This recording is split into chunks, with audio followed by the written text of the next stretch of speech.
The United States has added Nigeria to a list of countries facing partial travel restrictions over security and documentation concerns.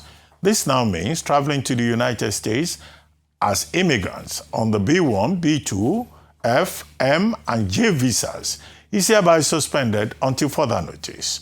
Consular officers will also reduce the validity of other non-migrant immigrant visas issued to Nigerians to the extent permitted by law. These changes affect 15 mostly African countries. For Nigeria's part, the White House says radical terrorist groups such as Boko Haram and the Islamic State operate freely in certain parts of Nigeria, which creates substantial screening and vetting difficulties. For more on this, Professor of International Relations and Strategic Studies, David Aworawo, joins us now live from the University of Lagos. Good morning, Professor Aworawo, and thank you for joining us. Good morning, Dr. Abati. Nice to be here. Well, very quickly, Nigeria has set up a working group with the United States, the NSA, the Minister of Foreign Affairs. They've been meeting at the diplomatic level following the designation of Nigeria as a country of particular concern on October 31. And now this comes along. Now, Nigeria is added to an existing list of about 12 countries that will face full or partial restrictions in terms of visas. Please, can you take us through this in terms of, one, the reputational damage for Nigeria, because this is a clear reputational damage for Nigeria to be categorized along with Yemen, Syria, Zambia, Equatorial Guinea. I think Zimbabwe is also on the list. Anyway, that's on the lighter side. But, reputational damage and the cost of it, and what can Nigeria do? Okay, I begin with the first. That is reputational damage. It is huge. One is almost tempted to say that Nigeria's image has taken a toboggan slide, and its influence in world affairs has diminished tremendously in recent years. When one looks at this side by side, Nigeria's experience with Burkina Faso in the past week, one could almost say that Nigeria's diplomatic engagement is cataclysmic. Because a country like Burkina Faso having such a clout, such temerity to detain a Nigerian airplane and then Nigerian military men, now added to this is Nigeria's, this partial ban. Yeah, so you are right. The reputational damage is huge, is extensive. We hope that we'll be able to clean up as quickly as possible so we return to where we used to be among the strong countries with extensive influence on the global stage. The second, cost. The cost is also extensive. If we look at it, it cuts across. There is no range. There is no category that is excluded. B1, B2, those going for business will now have a whole lot of problems. That would mean, reduction in what they're able to do in terms of business with the United States. B2, tourism is also affected. F1, our students who go to the US to acquire education and do so well, they will now have huge issues in getting visas. In fact, they can't even go for now until things improve. We have M, non-academic and then vocational is also affected. And then J1 exchange, all the visas, all the range of visas are affected. So in terms of cost, the cost will be huge as well, to be extensive. Which is why when I saw some tweets from some prominent Nigerians like Shehu Sani since the past 2 days that Nigerians should sit at home and solve their problems, I just say these guys are ignorant. It's not only those who want to run away, Japa, that this thing affects. It affects virtually all Nigerians who have something to do with the United States. So the cost is huge, and the government has to do something very quickly so that this partial restriction can be lifted as quickly as possible. In terms of what the government can and should do, a whole lot.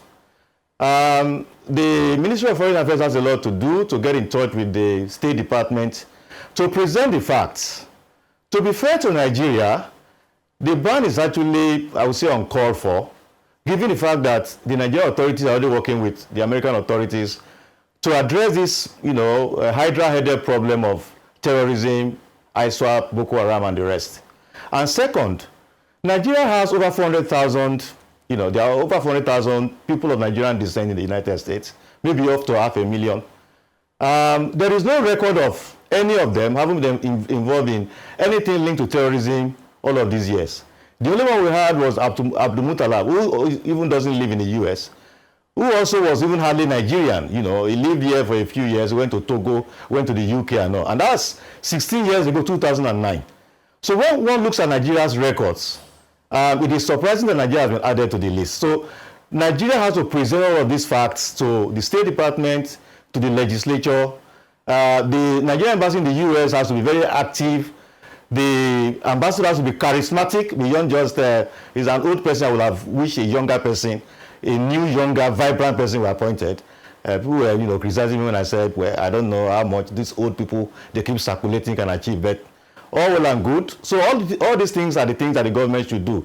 The government also needs to lobby. There's extensive lobbying achieves a lot so that the Nigerian side can be presented and very quickly this thing can be addressed.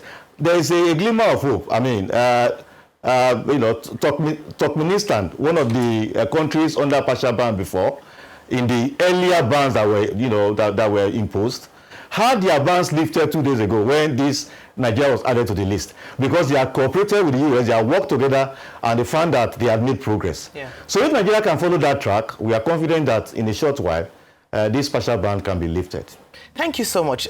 Going to your last point around progress made by some of the countries who were removed, were earlier put on a sort of ban from the US or restriction, travel restriction from the USA. One other area they talked about was our overstay rate, and also the fact that they didn't have access to verify identities of some people or for nationals from these countries. Do we have a challenge with data verification in Nigeria, especially because the Ministry of Interior had introduced some new technology to ensure that we're able to really make that process more transparent and seamless? And then how do we also address the overstay challenges that they say that is one of the reasons why this restriction was imposed, in addition, of course, to the security concerns? Yes, we have a bit of problem with data. There's no doubt about that. We have forever been trying to link all our multiple identity levels together and all that. Now we have NIN, which makes it a lot easier. We have BVN, of course, that's another level entirely. We do have, but I don't think it is that bad. Usually, if the United States is not sure of one's records, they deny a whole lot. I'm not sure they give more than 10 out of 100. So anybody they are not sure of, the background and all that, they usually deny. So I'm not sure that should actually be a problem until they are sure. I mean, until when they now check data and are sure of the person's profile and everything before they give. So yes, we have a bit of a problem with that. We can strengthen that. We can work with the US and then be more open about that. For those who overstay is a problem. The government has little control over that. We can only talk to ourselves to be more responsible. But when you look at the percentage, for B1P they say 5%, for J maybe up to 10-11%. Well, it is a bit high, but it is not outrageous, really. But that we can only do by, enlightenment. That look, if you travel and you overstay, you create problems for yourself, and you also create problems for other Nigerians who will now be affected by your action. That is the much we can do. Once somebody is given visa and he travels, the government has no control over that person. So we can only, talk to ourselves to be responsible, so that we can overcome that. But altogether, what we need to do is to work closely with the State Department, present our case. We have a strong case. We have not, because the main reason why this restriction has been imposed is, security concerns, terrorism, on the part of the US. And Nigerians are not known to have been involved in any of this. The large number of Nigerians we have there are not known to have been involved in any of this. So that gives us a very strong case. It's true, yes, verification and all that. Anybody that the US is not sure of course, the person will be denied. Then the person can come back when the US is sure.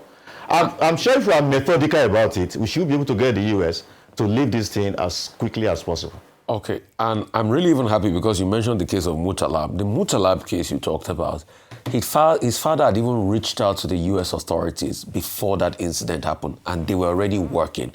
And in fact, it gave the US authority a lot of leverage to be able to track the movement of Mutalab and averted the danger, that happened then. But I remember when they first gave us the limited duration of visa to 3 months, the Minister of Interior engaged with them. These were the same reasons they cited. They cited overstay and the likes. And the minister had started to engage with them. So what do you probably think happened along the line? Because this overstay conversation, it's not today that we have started engagement with them. I have it on good authority that the minister has started to engage with them when they first reduced the visa, visa time to about 3 months.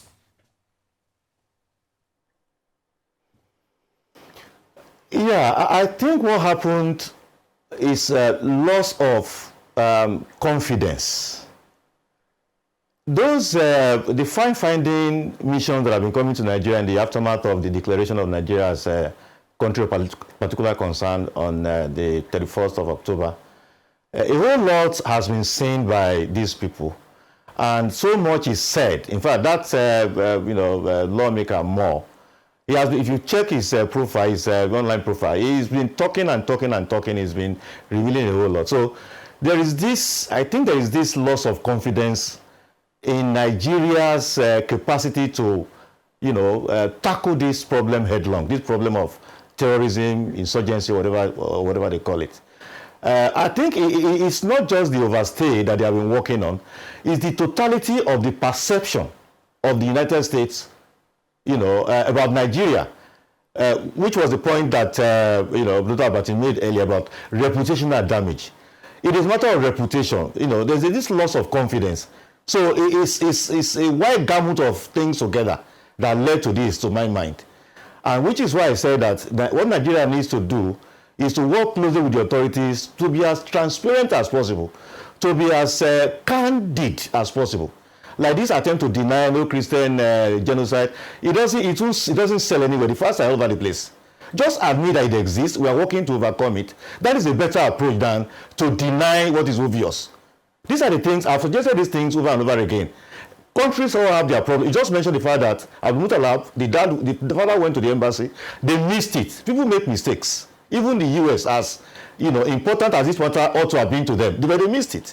Which of that the young man was able to travel. He got to Amsterdam. He was on the way to Michigan when this happened. So candor, openness, transparency, and willingness to work to get all of these things sorted out. Okay, to my mind, is the way out. And if we do this as quickly as possible, we should be able to overcome this challenge. Aworawo, just one quick question. You have outlined what the Nigerian government can do, but you left out something that is also an option. Reciprocity, which is a hallmark in international diplomacy. Are you saying that will not be a good option for us? If they say they won't give us visa, why don't we say, okay, we too will restrict visas of US citizens to Nigeria? You don't advise that we can consider that option? Not at all. It will be the biggest mistake ever. When an elephant is fighting with a rabbit or a mouse, as the case may be, the mouse has to accept, or the rabbit has to accept certain things and just lick his wounds. Who is the mouse? Who is the elephant? What do you mean, Professor Aworawo? What do you mean? I was going to say, I put it to you, Prof. What do you mean? As a patriotic Nigerian, I cannot sit here and we'll call rabbit and maybe we should clarify. With due respect, take that back, Prof. Take it back. Are we the elephant? Now, are they the rabbit? let me tell you, see, the international relations is conducted on the basis of power.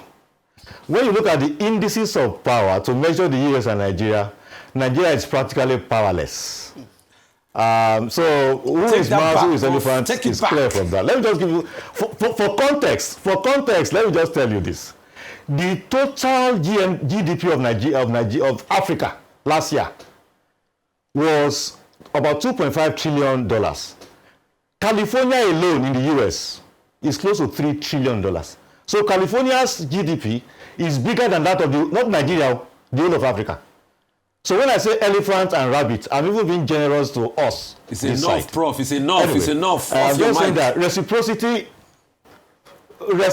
is not an option. Let us just follow it methodically, and I'm sure as quickly as possible, Right. We are the giant of the Africa. restriction will be lifted by the US. Okay. All right. Thank you, Prof. Thank you, Professor Aworawo. The truth is bitter, and unfortunately, that's the reality we find on ground. It's one thing to be positive; it's another thing to be real. Thank you for your time with us this morning.